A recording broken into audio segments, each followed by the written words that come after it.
Le problème de mon ami Takam, c'est qu'il n'a pas pu s'adapter au rôle et aux responsabilités que la société américaine assigne à un mari aux États-Unis.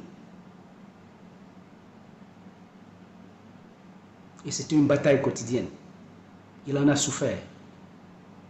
Je l'ai aidé, j'ai essayé. Beaucoup de gens dans la ville de Cincinnati et ses amis un peu partout dans le monde diraient probablement la même chose. Nous avons essayé. Mais malheureusement, le divorce est arrivé. En 2018. Il ne s'est jamais remis. Pendant toute la période des troubles, j'étais à Washington, D.C. Je l'ai invité à venir rester avec moi. Takam a refusé. On m'a affecté en République dominicaine où j'ai fait 2 ans. À Saint-Domingue, j'ai invité Takam de venir passer une année chez moi. Prendre un peu de l'air, se détendre, réanalyser les choses. Takam n'a pas pu. J'ai parlé avec lui 4 jours avant cet événement. Il m'a dit qu'il ne se portait pas bien, qu'il n'allait pas bien. Mais je ne pouvais pas imaginer qu'il en arrivait, il devait arriver là.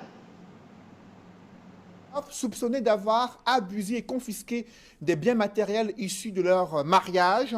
Selon l'ami de Christophe Takam, Annie était une femme autonome, maternelle, qui s'était battue pour construire le rêve américain de sa famille. Je vous propose d'écouter une fois de plus l'ami d'enfance de Christophe Takam. Je vais vous donner quelques exemples seulement. Je ne me rappelle pas quand Annie avait moins de 2 boulots à la fois. En plus de ses responsabilités de maman, d'éducatrice à la maison, elle avait en plus le temps de suivre un cursus éducatif qui lui a fait devenir ce qu'on appelle aux États-Unis un registered nurse.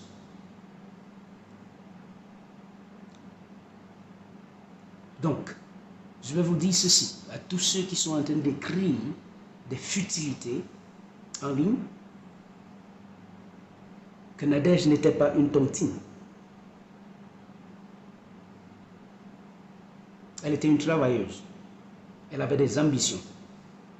Et en fait, d'entre les deux, je pense que c'est elle qui a compris ce qu'il fallait faire pour vraiment vivre. Pour vraiment vivre le rêve américain. J'ai lu quelque part qu'elle était une tontine et puis que toutes ses études avaient été payées par mon ami Takam et qu'il avait acheté une maison et que c'est une autre personne qui en bénéficiait. La maison appartenait aux deux. Les deux contribuaient de la même façon pour le paiement de l'hypothèque.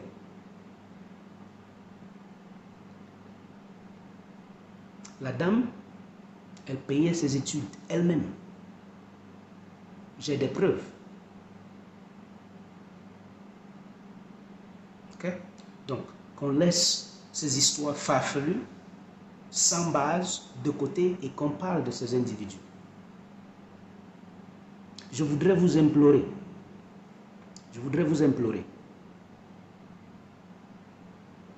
à ne pas parler de ce que vous ne connaissez pas. Et si vous ne connaissez pas, c'est une base scientifique, logique, très simple. On ne sait pas, on se tait et on pose des questions.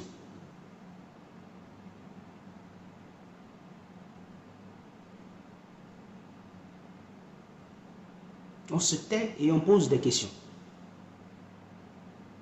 Donc, je vous implore une fois de plus à respecter la mémoire de ces 2 individus qu'on a perdus dans des circonstances qu'on ne peut pas expliquer.